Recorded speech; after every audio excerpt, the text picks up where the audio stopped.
ನಿರ್ದೇಶಕ ಭರತ್ ಮೇಲೆ ಗುಂಡು ಹಾರಿಸಿ ಕೊಲೆಗೆ ಪ್ರಯತ್ನವನ್ನ ಮಾಡಲಾಗಿದೆ. ಡೈರೆಕ್ಟರ್ ಮೇಲೆ ಗುಂಡು ಹಾರಿಸಿದ್ದಾರೆ ನಟ ತಾಂಡವ ರಾಮ್. ಬೆಂಗಳೂರಿನ ಚಂದ್ರ ಲೇಔಟ್ ಪೊಲೀಸರಿಂದ ನಟನನ್ನ ಬಂಧನ ಮಾಡಲಾಗಿದೆ.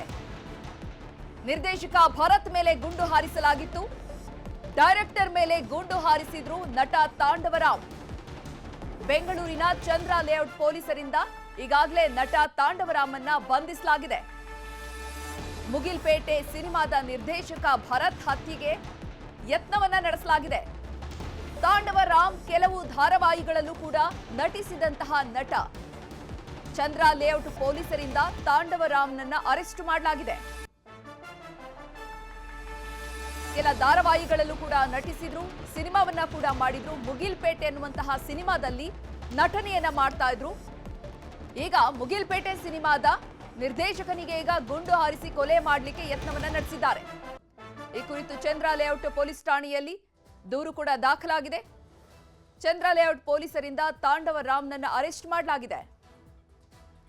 ಪೊಲೀಸರು ನಟ ತಾಂಡವ ರಾಮ್ ವಿಚಾರಣೆಯನ್ನ ನಡೆಸುತ್ತಿದ್ದಾರೆ. ಕೊಲೆ ಮಾಡುವ ಹಂತಕ್ಕೆ ಯಾಕೆ ನಟ ಮುಂದಾಗಿತ್ತು, ಏನೆಲ್ಲ ಹಿಂದಿನ ಹಳೆಯ ವೈಷಮ್ಯಗಳಿತ್ತು, ಇದೆಲ್ಲದರ ಕುರಿತು ಈಗ ಮಾಹಿತಿಯನ್ನ ಕಲೆ ಹಾಕ್ತಿದ್ದಾರೆ ಪೊಲೀಸರು. ನೋಡಿ, 6 ಲಕ್ಷವನ್ನ ಮರಳಿಸೋದಕ್ಕೆ ತಾಂಡವ ರಾಮ್ ಭರತ್ಗೆ ಹೇಳಿದ್ರಂತೆ. ಭರತನ ಭೇಟಿಯನ್ನ ಕೂಡ ಮಾಡಿ ಕಚೇರಿಯಲ್ಲಿ ನಿನ್ನೆ ಮಾತುಕತೆಯನ್ನ ನಡೆಸಿದ್ದಾರೆ. ಈ ವೇಳೆ ಭರತ್ ಮೇಲೆ ಗುಂಡು ಹಾರಿಸಿದ್ದಾರೆ ತಾಂಡವ ರಾಮ್. ನಿರ್ದೇಶಕನ ಮೇಲೆ ಆ ಸಿನಿಮಾ ನಟನೆ ಗುಂಡು ಹಾರಿಸಿರುವಂತಹ ಘಟನೆ ನಡೆದಿದೆ.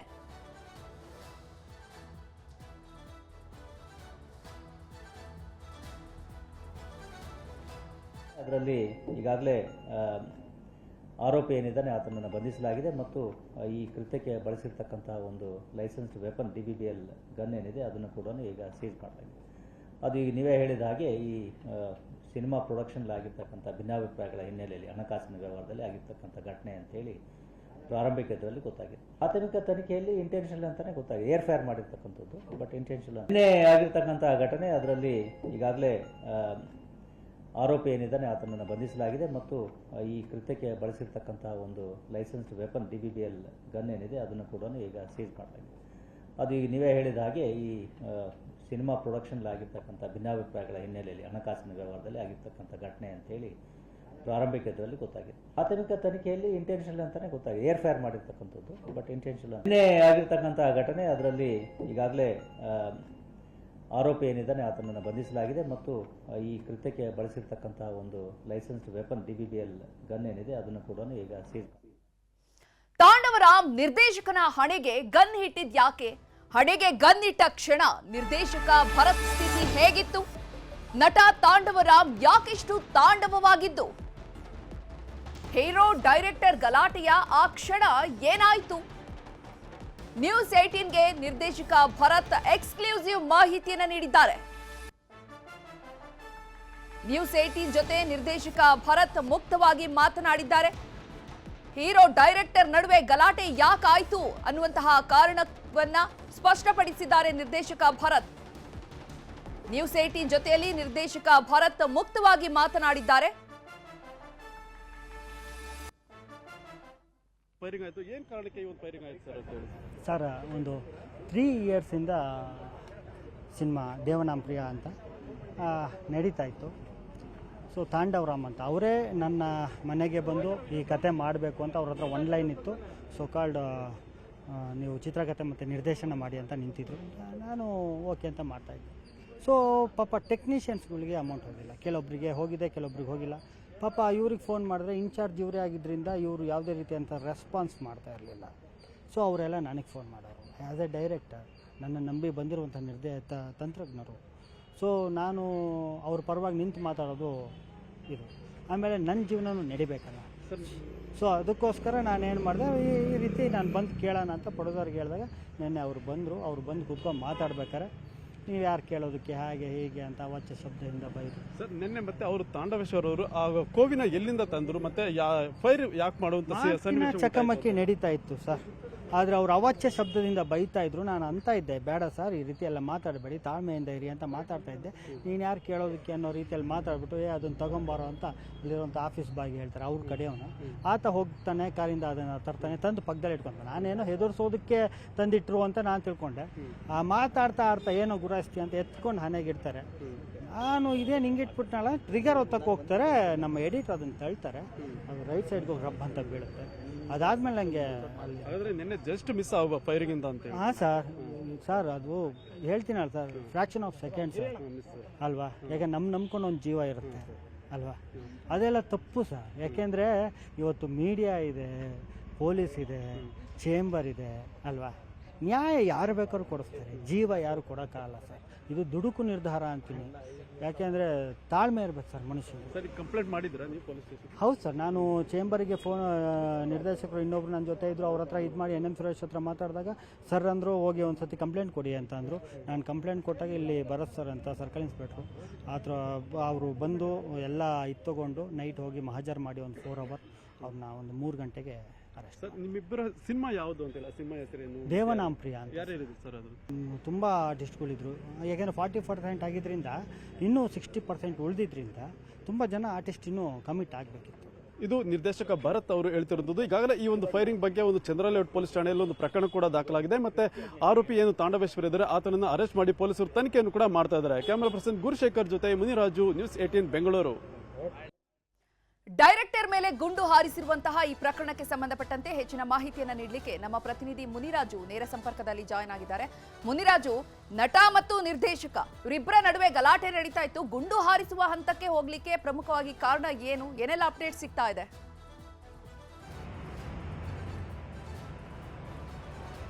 ಚೈತ್ರ, ಏನು ತನ್ನ ಸಿನಿಮಾದ ಒಂದು ನಿರ್ದೇಶಕನ ಮೇಲೆ ನಟನೆ ಒಂದು ಫೈರಿಂಗ್ ಮಾಡಿರುವಂತಹ ಘಟನೆ ಬೆಂಗಳೂರಿನಲ್ಲಿ ನಡೆದಿರೋದು.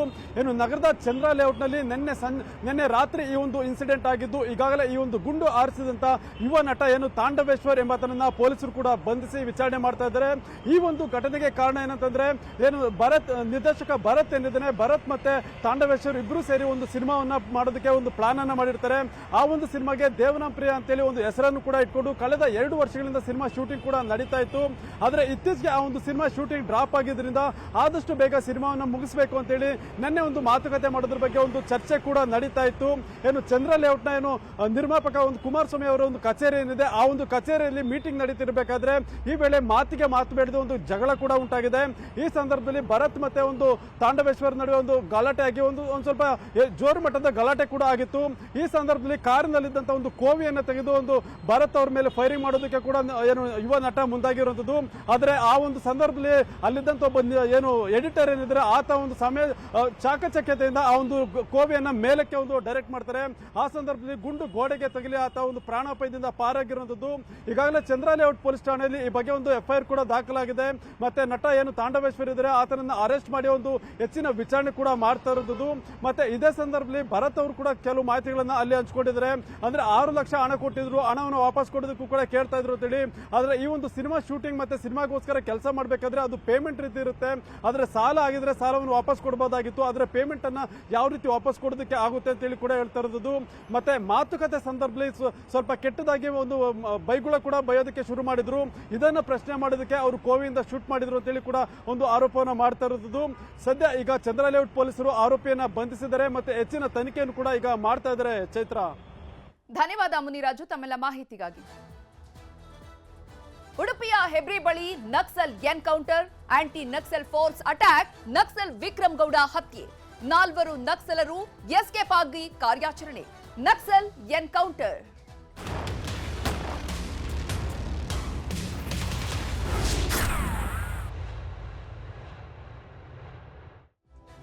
ಉಡುಪಿಯ ಹೆಬ್ರಿ ಬಳಿ ನಕ್ಸಲರನ್ನ ಎನ್ಕೌಂಟರ್ ಮಾಡಲಾಗಿದೆ. ನಕ್ಸಲ್ ನಿಗ್ರಹ ಪಡೆಯಿಂದ ನಕ್ಸಲ್ ನಾಯಕ ವಿಕ್ರಮ್ ಗೌಡನ ಹತ್ಯೆ ಮಾಡಲಾಗಿದೆ. ವಿಕ್ರಮ್ ಗೌಡ ಸುಂದರಿ ತಂಡದ ಮೇಲೆ ಗುಂಡಿನ ದಾಳಿಯನ್ನ ನಡೆಸಿದ್ರು. ನಕ್ಸಲ್ ನಿಗ್ರಹ ಪಡೆಯಿಂದ ಈಗ ನಕ್ಸಲ್ ನಾಯಕ ವಿಕ್ರಮ್ ಗೌಡನನ್ನ ಹತ್ಯೆ ಮಾಡಲಾಗಿದೆ. ವಿಕ್ರಮ್ ಗೌಡ ಸುಂದರಿ ತಂಡದ ಮೇಲೆ ಗುಂಡಿನ ದಾಳಿಯನ್ನು ನಡೆಸಿದ್ರು. ಸೀತಂ ಬೈಲ್ ಬಳಿ ವಿಕ್ರಮ್ ಗೌಡ ಹತ್ಯೆಗೈದಿದ್ದಾರೆ ANF, anti national force anti Naxal force ಏನಿದೆ ಇದು ವಿಕ್ರಮ್ ಗೌಡನ ಹತ್ಯೆಯನ್ನ ಮಾಡಿದ್ದಾರೆ. ರಾತ್ರಿ 12 ಗಂಟೆ 15 ನಿಮಿಷಕ್ಕೆ ಎನ್ಕೌಂಟರ್ ಮಾಡಲಾಗಿದೆ. ಆಂಟಿ ನಕ್ಸಲ್ ಫೋರ್ಸ್ನಿಂದ ಜಿತೇಂದ್ರ ಟೀಮ್ನಿಂದ ಈ ಕಾರ್ಯಾಚರಣೆಯನ್ನ ನಡೆಸಲಾಗಿದೆ. ವಿಕ್ರಮ್ ಜೊತೆಗಿದ್ದಂತಹ 4 ನಕ್ಸಲರು ಎಸ್ಕೇಪ್ ಆಗಿದ್ದಾರೆ. ಮುಂಡಗಾರು ಲತಾ, ಜಯಣ್ಣ, ವನಜಾಕ್ಷಿ, ಸುಂದರಿ ಎಸ್ಕೇಪ್ ಆಗಿದ್ದಾರೆ.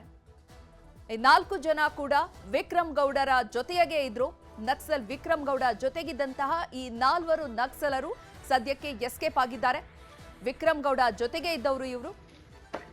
ಈಗ ಅವರಿಗಾಗಿ ಶೋಧ ಕಾರ್ಯ ಮುಂದುವರಿತಾ ಇದೆ. ನಕ್ಸಲ್ ನಾಯಕರಾಗಿದ್ದಂತಹ ವಿಕ್ರಮ್ ಗೌಡನನ್ನ ಹತ್ಯೆ ಮಾಡಿದ್ದಾರೆ.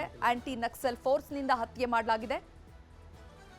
ಜೊತೆಗೆ ಇದ್ದಂತಹ ವನಜಾಕ್ಷಿ, ಲತಾ, ಜಯಣ್ಣ, ಸುಂದರಿ ಈ 4 ಜನ ನಕ್ಸಲರು ಎಸ್ಕೇಪ್ ಆಗಿದ್ದಾರೆ. ಕಾಡಿನೊಳಗೆ ಅವರು ಹೋಗಿರುವಂತಹ ಮಾಹಿತಿ ಇದೆ. ಹೀಗಾಗಿ ಅವರಿಗಾಗಿ ಶೋಧ ಕಾರ್ಯವನ್ನ ಮಾಡ್ತಾ ಇದೆ.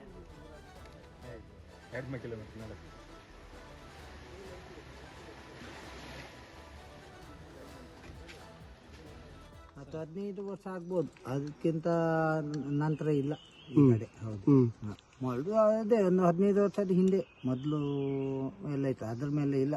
ಸದಾಶಿವ ಗೌಡರದ್ದು ಇದು ಮಾಡಿದ್ರಲ್ಲ, ಅದ್ರ ಮೇಲೆ ನಮ್ಗೆ ಯಾರಿಗೂ ಇದು ಇಲ್ಲ ನಮ್ಗೆ ಗೊತ್ತಾದಾಗೆ ಇಲ್ಲ. ಹೌದು ಹೌದು. ಅದು ಅವರದ್ದು ಹೇಳಲಿಕ್ಕಿಲ್ಲ. ಯಾವಾಗಲೂ ಬರ್ತಾರೆ, ಎಷ್ಟೊತ್ತಿಗೆ ಬರ್ತಾರೆ ಅಂತ ಹೇಳಲಿಕ್ಕಿಲ್ಲ, ಬರ್ತಾ ಇರ್ತಾರೆ ಅವರು. ಮೊದಲೆಲ್ಲ ಅಕ್ಕಿ ಊಟ ಅಕ್ಕಿ ಅಂತ ಹೇಳಿಲ್ಲ, ಊಟವೇ ಜಾಸ್ತಿ ಕೇಳುದು ಅವರು. ಬಂದೇನು ಹೇಳ್ತಾರೆ? ಅವರ ಜೊತೆ ಸೇರ್ಕೊಳ್ಳಿ, ಕುದುರೆಮುಖ ರಾಷ್ಟ್ರೀಯ ಉದ್ಯಾನ ಆಯ್ತಲ್ಲ, ಅದಕ್ಕೆ ನೀವೆಲ್ಲ ಹೆದರಬೇಡಿ, ನಮ್ಮ ಜೊತೆ ಇರಿ, ಹೋರಾಟ ಮಾಡುವಂತ.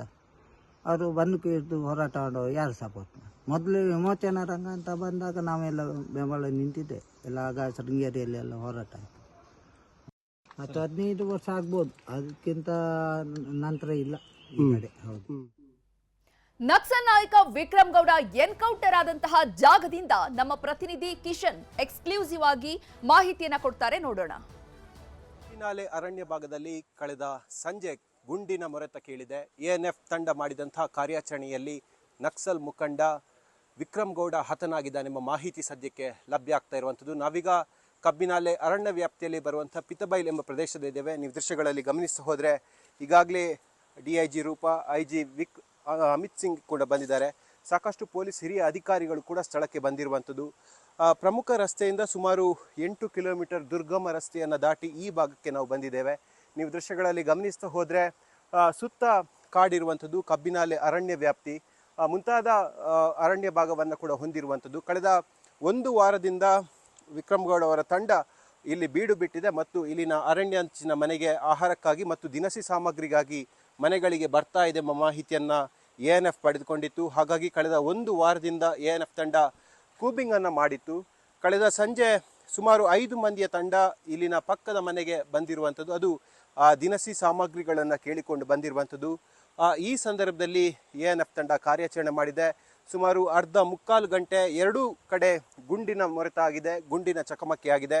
ಬೃಹತ್ ಕಾರ್ಯಾಚರಣೆಯಲ್ಲಿ ಎಎನ್ಎಫ್ ತಂಡ ಯೋಜನೆ ರೂಪಿಸಿದಂತೆ ವಿಕ್ರಮ್ ಗೌಡನನ್ನು ಹೊಡೆದುರುಳಿಸಿದ್ದಾರೆ. ಇನ್ನೂ 4 ಮಂದಿ ಇದ್ದಾರೆ, ಅದರಲ್ಲಿ ಒಬ್ಬನಿಗೆ ಗುಂಡು ತಗುಲಿದೆ ಎಂಬ ಮಾಹಿತಿ ಸದ್ಯಕ್ಕೆ ಲಭ್ಯ ಆಗ್ತಾ ಇರುವಂಥದ್ದು. ಸದ್ಯಕ್ಕೆ ಮಹಜರು ಪ್ರಕ್ರಿಯೆ ಕೂಡ ಆಗ್ತಾ ಇದೆ. ಇಲ್ಲಿಂದ ನೇರವಾಗಿ ಕೆಳಗೆ ಅಮಾಸೆಬೈಲ್ ನಂತರ ಹೆಬ್ರಿಗೆ ಅವನ ಮೃತದೇಹವನ್ನು ಕೊಂಡೋಗುವಂಥ ಸಾಧ್ಯತೆಗಳು ಕೂಡ ಇದೆ. ಆದರೆ ಬಹಳಷ್ಟು ಕ್ಲಿಷ್ಟಕರವಾದ ರಸ್ತೆ ಇದಾಗಿರೋ ಕಾರಣಕ್ಕಾಗಿ ಇಲ್ಲಿ ಸರಿಯಾಗಿ ಮಹಜರನ್ನು ಮಾಡಿ ಆನಂತರವಾಗಿ ಪ್ರೋಸೆಸ್ ಪ್ರಕಾರವಾಗಿ ಹೋಗುವಂಥ ಸಾಧ್ಯತೆಗಳು ಕೂಡ ಇದೆ. 4 ಮಂದಿ ತಪ್ಪಿಸಿಕೊಂಡಂಥ ಹಿನ್ನೆಲೆಯಲ್ಲಿ ಅವರ ಶೋಧ ಕಾರ್ಯವನ್ನು ಬೇರೆ ಬೇರೆ ಭಾಗಗಳಲ್ಲಿ ಮಾಡ್ತಾ ಇದೆ. ಅದು ಅಮಾಸೆಬೈಲು ಈ ಅರಣ್ಯ ಭಾಗ ಆಗಿರ್ಬೋದು, ಮತ್ತು ಕೂಡ್ಲು ಆಗಿರ್ಬೋದು, ದಕ್ಷಿಣ ಕನ್ನಡ ಜಿಲ್ಲೆಯ ಕೆಲವು ಅರಣ್ಯ ಭಾಗ ಮತ್ತು ಚಿಕ್ಕಮಗಳೂರಿನ ಅರಣ್ಯ ಭಾಗದಲ್ಲಿ ಕೂಬಿಂಗ್ ಕಾರ್ಯಾಚರಣೆಯನ್ನು ಮಾಡ್ತಾ ಇದ್ದಾರೆ. ಸುಮಾರು 8 ತಂಡ ಎಎನ್ಎಫ್ ತಂಡ ಈ ಕೂಬಿಂಗ್ ಕಾರ್ಯಾಚರಣೆಯನ್ನು ಮಾಡ್ತಾ ಇರುವಂಥದ್ದು. ಕಳೆದ ಹಲವು ತಿಂಗಳಿಂದ ಈ ರೀತಿಯಾಗಿ ಪಶ್ಚಿಮ ಘಟ್ಟದ ತಪ್ಪಲಿನ ಮನೆಗಳಿಗೆ ಒಂದು ಬಂದೂಕುಧಾರಿ ತಂಡ ಬರ್ತಾ ಇದೆ ಎಂಬ ಖಚಿತ ಮಾಹಿತಿ ಇತ್ತು. ಆದರೆ ಸ್ಥಳೀಯರು ಇದನ್ನು ಎಲ್ಲೂ ಕೂಡ ಹೇಳ್ತಾ ಇರಲಿಲ್ಲ. ಕೆಲವು ಕಡೆ ಚಿಕ್ಕಮಗಳೂರಿನ ಒಂದು ಭಾಗದ ಮನೆಯಲ್ಲಿ ಗನ್ ಸಿಕ್ಕಿರುವಂಥದ್ದು ಮತ್ತು ಆಯುಧಗಳು ಸಿಕ್ಕಿರುವಂಥದ್ದು, ಇದು ನಕ್ಸಲರ್ದೇ ಅನ್ನೋದು ಅನುಮಾನ ಬಹಳಷ್ಟು ಖಚಿತವಾಗಿ ಎಎನ್ಎಫ್ಗೆ ಗೊತ್ತಾಗಿತ್ತು. ಆನಂತರವಾಗಿ ಸ್ಥಳೀಯ ಮಾಹಿತಿಯ ಪ್ರಕಾರವಾಗಿ ಬೇರೆ ಬೇರೆ ಭಾಗಗಳಲ್ಲಿ ಕೂಬಿಂಗ್ ಮಾಡಿದಾಗ ಈ ಅಮಾಸೆಬೈಲು ಕಾಡಿನ ಸುತ್ತಮುತ್ತ ಎಎನ್ಎಫ್ ತಂಡ ಕಾರ್ಯಾಚರಣೆ ಮಾಡ್ತಾ ಇದೆ ಮತ್ತು ಪ್ರತಿದಿನ ಇಲ್ಲಿ ಓಡಾಟ ಆಗ್ತಾ ಇದೆ, ಮಾರುವೇಷದಲ್ಲಿ ಓಡಾಟ ಮಾಡ್ತಾ ಇದ್ದಾರೆ ಎಂಬ ಮಾಹಿತಿ ಸದ್ಯಕ್ಕೆ ANF ತಂಡಕ್ಕೆ ಸಿಕ್ಕಿತ್ತು. ಹಾಗಾಗಿ ನಿನ್ನೆ ಸಂಜೆ ಕಾರ್ಯಾಚರಣೆಯನ್ನು ಮಾಡಿದ್ರು. ಈ ಕಾರ್ಯಾಚರಣೆಯಲ್ಲಿ ಪ್ರಮುಖವಾಗಿ ನೇತ್ರಾವತಿ ದಳದ ವಿಕ್ರಮ್ ಗೌಡ ಹತನಾಗಿದ್ದಾನೆ. 4-5 ಮಂದಿ ಇರುವಂಥ ಸಾಧ್ಯತೆಗಳು ಇರೋ ಹಿನ್ನೆಲೆಯಲ್ಲಿ ಬೇರೆ ಬೇರೆ ಅರಣ್ಯ ಭಾಗದಲ್ಲಿ ಕೂಡ ಕಾರ್ಯಾಚರಣೆಯನ್ನು ANF ಮಾಡ್ತಾ ಇದೆ ಮತ್ತು ಹೆಚ್ಚಿನ ಪೊಲೀಸ್ ಭದ್ರತೆಯನ್ನು ಕೂಡ ಸದ್ಯಕ್ಕೆ ವಹಿಸಲಾಗಿದೆ. ಸದ್ಯ ಕಾಡಂಚಿನ ಗ್ರಾಮದ ಜನರು ಭಯಭೀತಗೊಂಡಿದ್ದಾರೆ. ಅವರಿಗೆ ಕೂಡ ಒಂದು ಭರವಸೆಯನ್ನು ಕೊಡ್ತಾ ಇದ್ದಾರೆ. ಯಾವುದೇ ರೀತಿಯಾಗಿ ಭಯ ಪಡುವಂಥ ಅವಶ್ಯಕತೆ ಏನಿಲ್ಲ, ಯಾರೆಲ್ಲ ನಕ್ಸಲರಿದ್ದಾರೆ ಅವರನ್ನು ನಾವು ಯಶಸ್ವಿಯಾಗಿ ಹೊಡೆದುರುಳಿಸ್ತೀವಿ ಎಂಬ ಅಭಯವನ್ನು ಕೂಡ ANF ತಂಡ ಕೊಟ್ಟಿರುವಂಥದ್ದು. ಸದ್ಯ ಹಿರಿಯ ಪೊಲೀಸ್ ಅಧಿಕಾರಿಗಳು ಕೂಡ ಸ್ಥಳಕ್ಕೆ ಬಂದಿದ್ದಾರೆ. ಎಲ್ಲ ಮೊಹಜರು ಪ್ರಕ್ರಿಯೆ ಕೂಡ ಸ್ಥಳದಲ್ಲಿ ಆಗ್ತಾ ಇರುವಂಥದ್ದು. ಕಬ್ಬಿನಾಲೆಯಿಂದ ಕ್ಯಾಮರಾಮ್ಯಾನ್ ನಿಖಿಲ್ ಸುವರ್ಣ ಜೊತೆ ಕಿಶನ್ ಶೆಟ್ಟಿ, ನ್ಯೂಸ್ 18. ವಿಕ್ರಮ್ ಗೌಡ್ರ ನಂತರ ಒಂದು 5-6 ಜನ ಇದ್ದಾರೆ. ಬಟ್ ಅವರು ಯಾವ ರೀತಿ ಮುಂದೆ ರೆಸ್ಪಾನ್ಸ್ ಮಾಡ್ತಾರೆ ಅನ್ನೋದನ್ನ ಕಾದು ನೋಡ್ಬೇಕಿದೆ. ನಾವು ನಮ್ಮ ಕೂಂಬಿಂಗ್ ಆಪರೇಷನ್ ಇನ್ನೂ ಸತತವಾಗಿ ಜಾರಿ ಇಟ್ಟಿದ್ದೀವಿ. ಈ ಆಪರೇಷನ್ಗೆ ಬೆಂಗಳೂರಿನಿಂದ KSISF ಇಂದ 75 ಜನ ಮೆನ್ ಅಂಡ್ ಆಫೀಸರ್ಸ್ ಬಂದಿದ್ರು. ಶಿವಮೊಗ್ಗದಿಂದ ಕೂಡ 25 ಜನ ಮೆನ್ ಅಂಡ್ ಆಫೀಸರ್ಸ್ ಬಂದಿದ್ರು. ಇದು ತನಿಖೆ ನಡೀತಾ ಇದೆ. ಇನ್ನು ಅವ್ರು ಎಷ್ಟು ಡ್ರೆಡೆಡ್ ಇದ್ರು, ಎಷ್ಟು ಕೇಸಸ್ ಇತ್ತು ಅಂತ ಹೇಳಿದೀನಿ. And I am confirming his death.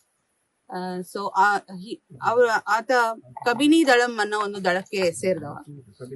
Kabini 1, Kabini 2 ಅಂತ 2 ದಳಂ ಆಗಿತ್ತು ಕರ್ನಾಟಕದಲ್ಲಿ. ಕಬಿನಿ ದಳಂ 2ನೇಗೆ ಲೀಡ್ ಮಾಡ್ತಾ ಇದ್ದಿದ್ದಂತ ವಿಕ್ರಮ್ ಗೌಡ ಮೃತ ಹೊಂದಿರೋದು. 4ನೇ ಕ್ಲಾಸ್ ತನಕ ಅಷ್ಟೇ ಓದಿರೋದು. And he is 46 years old. He's about 46 years old. And he's native of Karkala taluk. ಮತ್ತು ಇದು ನಡೆದಿರೋದು ಪಿತ್ತುಬೈಲಲ್ಲಿ ಈ ಕಾರ್ಯಾಚರಣೆ. ಇಷ್ಟು ಇನ್ವೆಸ್ಟಿಗೇಷನ್ ಲೆಟ್ಸ್ ಕಂಪ್ಲೀಟೆಡ್. ಎವ್ರಿಥಿಂಗ್ ಯಾವುದು ನಾನು ಈ ಸ್ಟೇಜ್ ಅಲ್ಲಿ ಹೇಳೋಕ್ಕಾಗಲ್ಲ. ಸಿಎಂ ಕುಟುಂಬಕ್ಕೆ 14 ಸೈಟ್ ಹಂಚಿಕೆಯ ಆರೋಪಕ್ಕೆ ಸಂಬಂಧಪಟ್ಟಂತೆ ಲೋಕ ಕಚೇರಿಯಲ್ಲಿ ಮಾಜಿ ಆಯುಕ್ತ ನಟೇಶ್ ವಿಚಾರಣೆಯನ್ನು ನಡೆಸಲಾಗ್ತಾ ಇದೆ. ಒಳಗೆ ಹೋಗುವಾಗ, ವಿಚಾರಣೆಗೆ ಹೋಗುವಾಗ ವೈಲೆಂಟ್ ಆಗಿದ್ದಾರೆ, ಹೊರಗೆ ಬಂದಾಗ ಸೈಲೆಂಟ್ ಆಗಿದ್ದಾರೆ. ಆಯುಕ್ತ ನಟೇಶ್, ಮಾಜಿ ಆಯುಕ್ತ ನಟೇಶ್ ಲೋಕಾಯುಕ್ತ ವಿಚಾರಣೆಗೆ ಒಳಗಡೆ ಹೋಗ್ಬೇಕಾದ್ರೆ ವೈಲೆಂಟ್ ಆಗಿದ್ರು, ಹೊರಗಡೆ ಬಂದಾಗ ಸೈಲೆಂಟ್ ಆಗಿದ್ದಾರೆ. ಬೆಳಿಗ್ಗೆ ವಿಚಾರಣೆಗೆ ಹಾಜರಾಗುವಂತಹ ಸಂದರ್ಭದಲ್ಲಿ ಮಾಧ್ಯಮದವರನ್ನ ನೋಡಿ ಉರ್ಕೊಂಡಿದ್ರು ಮಾಜಿ ಆಯುಕ್ತ. ಮಧ್ಯಾಹ್ನ ವಿಚಾರಣೆಯನ್ನ ಮುಗಿಸಿ ಹೊರಬರುವಾಗ ಸ್ನೇಹಿತರೆ ಪ್ಲೀಸ್ ಅಂತ ನಟೇಶ್ ಬಿಲ್ಡಪ್ನ ಮಾತನಾಡಿದ್ದಾರೆ. ಸಣ್ಣ ಬ್ರೇಕ್ ಕೊಟ್ಟು ಮತ್ತೆ ಲೋಕಾಯುಕ್ತದಿಂದ ವಿಚಾರಣೆಯನ್ನ ನಡೆಸಲಾಗ್ತಾ ಇದೆ. ಸಿಎಂ ಕುಟುಂಬಕ್ಕೆ 14 ಸೈಟ್ ಹಂಚಿಕೆ ಆಗಿರುವಂತಹ ಆರೋಪದಲ್ಲಿ ಲೋಕ ಕಚೇರಿಯಲ್ಲೀಗ ಮಾಜಿ ಆಯುಕ್ತ ನಟೇಶ್ ವಿಚಾರಣೆಯನ್ನ ನಡೆಸಲಾಗ್ತಾ ಇದೆ. ಒಳಗೆ ಹೋಗುವಾಗ ವೈಲೆಂಟ್ ಆಗಿದ್ದಾರೆ, ವಿಚಾರಣೆಯನ್ನ ಮುಗಿಸಿ ಹೊರಗಡೆ ಬಂದಾಗ ಸೈಲೆಂಟ್ ಆಗಿದ್ದಾರೆ.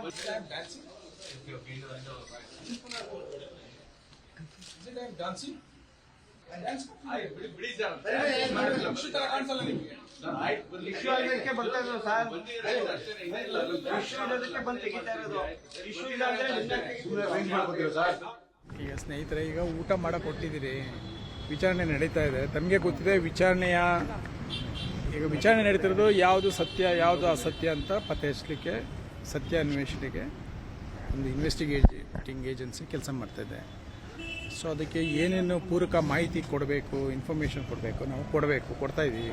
ಈಗ ಇನ್ವೆಸ್ಟಿಗೇಷನ್ ನಡೀತಿರುವಾಗ ಯಾವ ಆ್ಯಕ್ಟು, ಈಗ investigating agency is going to identify ಯಾವ ಆ್ಯಕ್ಟು, ಯಾವ್ದು ಸತ್ಯ, ಯಾವ ರೂಲು, ಏನು ಪ್ರಾವಿಷನ್ ಇದೆ.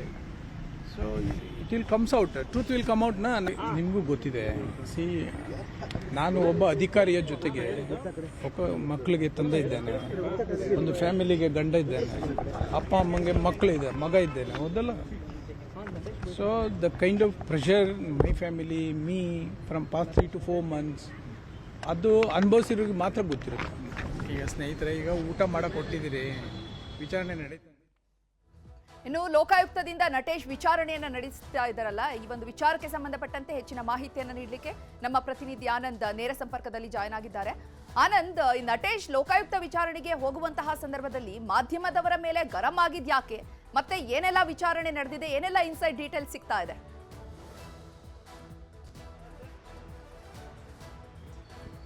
ಚೈತ್ರ ಮೂಡ 50-50 ಹಗರಣಕ್ಕೆ ಸಂಬಂಧದಂತೆ ಸಿಎಂ ಸಿದ್ದರಾಮಯ್ಯನವರ ಪತ್ನಿ ಪಾರ್ವತಿ ಏನಿದ್ದಾರೆ ಅವರಿಗೆ 14 ಬದಲಿ ನಿವೇಶನಗಳಿಗೆ ಕೊಟ್ಟಂತಹ ಸಂದರ್ಭದಲ್ಲಿ ಆಯುಕ್ತರಾಗಿದ್ದಂಥವರು ನಟೇಶ್ ಅವರು. ಅಲ್ಲದೆ ಅವರ ದಾಖಲೆಗಳಿಗೂ ಸಹ ಸಹಿಯನ್ನು ಹಾಕಿರುವಂಥದ್ದು ನಟೇಶ್ ಅವರು. ಈ ಹಿನ್ನೆಲೆಯಲ್ಲಿ ಇಂದು ಲೋಕಾಯುಕ್ತ ಕಚೇರಿಗೆ ವಿಚಾರಣೆಗೆ ಆಗಮಿಸಿದಂತಹ ಸಂದರ್ಭದಲ್ಲಿ ಮಾಧ್ಯಮದವರ ಮೇಲೆ ಕೊಂಚ ಗರಂ ಆದರು. ಯಾಕಂತ ಹೇಳಿದ್ರೆ ಯಾಕೆ ನನ್ನ ಶೂಟ್ ಮಾಡ್ತಾ ಇದ್ದೀರಾ ನೀವು ಅನ್ನುವ ನಿಟ್ಟಿನಲ್ಲಿ, ಅಲ್ಲದೆ ನಾನೇನು ಡ್ಯಾನ್ಸ್ ಮಾಡ್ತಾ ಇದ್ದೀನಾ ಇಲ್ಲಿ ಅನ್ನುವ ನಿಟ್ಟಿನಲ್ಲಿ ಗರಂ ಆದರು. ಅಲ್ಲದೆ ಅವ್ರ ಮುಖದಲ್ಲಿ ಸ್ವಲ್ಪ ಗಾಬರಿಯೂ ಸಹ ಕಾಣ್ತದೆ. ಯಾಕಂತ ಹೇಳಿದ್ರೆ ಕಳೆದ ವಾರವಷ್ಟೇ ಅವ್ರನ್ನ ಇಡಿ ವಿಚಾರಣೆಗೆ ಒಳಪಡಿಸಿತ್ತು. ಇಂದು ಲೋಕಾಯುಕ್ತ ವಿಚಾರಣೆ ಇದೆ, ಹಾಗಾಗಿ ಆ ರೀತಿಯಲ್ಲಿ ಅವರು ವರ್ತನೆ ಮಾಡಿದ್ರು. ನಂತರದಲ್ಲಿ ಮಧ್ಯಾಹ್ನ ಊಟದ ಸಮಯಕ್ಕೆ ಹೊರಬಂದಂತ ಅವ್ರನ್ನ ಮಾಧ್ಯಮದವರು ಪ್ರಶ್ನೆ ಮಾಡಿದಾಗ, ನನಗೂ ಸಹ ಕುಟುಂಬ ಇದೆ, ನನ್ನ ತಂದೆ ತಾಯಿ ಮಕ್ಕಳು ಹೆಂಡತಿ ನೋಡ್ತಾ ಇರ್ತಾರೆ, ಅದು ಮಾನಸಿಕ ಒತ್ತಡ ನಮಗೂ ಸಹ ಇರುತ್ತೆ, ಹಾಗಾಗಿ ಆ ರೀತಿ ಮಾತನಾಡಿದ್ದೇನೆ ಅನ್ನುವ ನಿಟ್ಟಿನಲ್ಲಿ ಉತ್ತರವನ್ನು ಕೊಟ್ಟರು.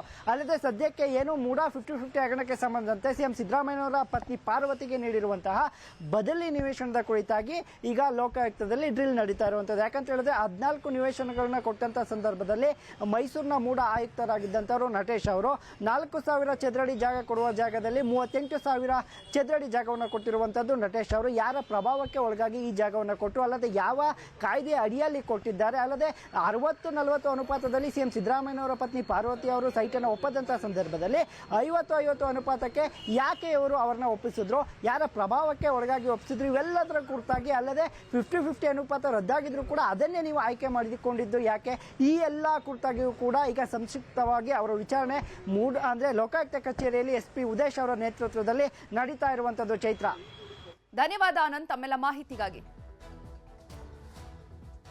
ಮುಡಾ ಕೇಸ್ನ ತನಿಖೆಯನ್ನ ತೀವ್ರಗೊಳಿಸಿದೆ ಇಡಿ. ಸಿಎಂಗೆ ಇಡಿ ವಿಚಾರಣೆ ಬಹುತೇಕ ಸನ್ನಿಹಿತವಾಗಿದೆ. ಇದೇ ವಾರ ಸಿದ್ದರಾಮಯ್ಯ ವಿಚಾರಣೆ ಫಿಕ್ಸ್ ಅಂತ ಹೇಳಲಾಗ್ತಾ ಇದೆ. ನಿನ್ನೆ ಸಿಎಂ ಬಾಮೈದ ಮಲ್ಲಿಕಾರ್ಜುನ ಸ್ವಾಮಿಯ ವಿಚಾರಣೆಯನ್ನ ನಡೆಸಲಾಗಿತ್ತು. ನಿನ್ನೆ ಸತತವಾಗಿ 5 ಗಂಟೆಗಳ ಕಾಲ ವಿಚಾರಣೆಯನ್ನ ಮಾಡಿದ್ರು ಇಡಿ. ಇನ್ನು ಸಿಎಂ ಮತ್ತು ಪತ್ನಿ ಪಾರ್ವತಿ ವಿಚಾರಣೆಯಷ್ಟೇ ಬಾಕಿ ಇದೆ. ಸಿಎಂಗೆ ಇಡಿ ವಿಚಾರಣೆ ಬಹುತೇಕ ಸನ್ನಿಹಿತವಾಗಿದೆ. ಇದೇ ವಾರವೇ ಸಿಎಂ ಸಿದ್ದರಾಮಯ್ಯ ಅವರ ವಿಚಾರಣೆ ನಡೆಯೋದು ಫಿಕ್ಸ್ ಅಂತ ಹೇಳಲಾಗ್ತಾ ಇದೆ. ನಿನ್ನೆ ಸಿಎಂ ಬಾಮೈದ ಮಲ್ಲಿಕಾರ್ಜುನ ಸ್ವಾಮಿಯ ವಿಚಾರಣೆಯನ್ನ ನಡೆಸಿದೆ ಇಡಿ. ನಿನ್ನೆ ಸತತವಾಗಿ 5 ಗಂಟೆಗಳ ಕಾಲ ಇಡಿ ಡ್ರಿಲ್ ಮಾಡಿದೆ. ಇನ್ನು ಸಿಎಂ ಸಿದ್ದರಾಮಯ್ಯ ಮತ್ತೆ ಪತ್ನಿ ಪಾರ್ವತಿಯವರ ವಿಚಾರಣೆ ಅಷ್ಟೇ ಬಾಕಿ ಉಳಿದಿದೆ. ದೂರುದಾರರ ವಿಚಾರಣೆಯನ್ನ ಈಗಾಗಲೇ ಇಡಿ ಮುಗಿಸಿದೆ. ಯಾರೆಲ್ಲ ದೂರನ್ನ ನೀಡಿದ್ರು ಅವರ ವಿಚಾರಣೆ ಆಗಿದೆ. ಅಧಿಕಾರಿಗಳಿಂದಲೂ ಕೂಡ, ಮುಡ ಅಧಿಕಾರಿಗಳು ಯಾರಿದ್ರು, ಮಾಜಿ ಅಧಿಕಾರಿಗಳು ಯಾರಿದ್ರು, ಅವರಿಂದಲೂ ಕೂಡ ಈಗಾಗಲೇ ಮಾಹಿತಿಯನ್ನ ಸಂಗ್ರಹಿಸಿದ್ದಾಗಿದೆ. A4 ಆರೋಪಿಯಾಗಿರುವಂತಹ ದೇವರಾಜು, A3 ಮಲ್ಲಿಕಾರ್ಜುನ ಸ್ವಾಮಿಯ ವಿಚಾರಣೆಯನ್ನ ಕೂಡ ನಡೆಸಿದೆ. A1 ಸಿದ್ದರಾಮಯ್ಯ, A2 ಪಾರ್ವತಿ ವಿಚಾರಣೆ ಮಾತ್ರ ಬಾಕಿ ಇದೆ. ಇದೇ ವಾರವೇ ಇಡಿ ನೋಟಿಸ್ ಕೊಡುವಂತಹ ಸಾಧ್ಯತೆ ಇದೆ. ಇದರಿಂದಾಗಿ ಸಿದ್ದರಾಮಯ್ಯಗೆ ಈಗ ಇಡಿ ವಿಚಾರಣೆಯ ಟೆನ್ಷನ್ ಶುರುವಾಗಿದೆ. ಲೋಕಾಯುಕ್ತ ವಿಚಾರಣೆಯನ್ನ ಎದುರಿಸಿದ್ದಾಯ್ತು ಸಿಎಂ ಸಿದ್ದರಾಮಯ್ಯ. ಈಗ ಇಡಿ ವಿಚಾರಣೆ ಇದೇ ವಾರದಲ್ಲಿ ಸಿಎಂಗೆ ನೋಟಿಸ್ ಅನ್ನ ನೀಡಿ ವಿಚಾರಣೆಗೆ ಒಳಪಡಿಸುವುದು ಕನ್ಫರ್ಮ್ ಆಗಿದೆ.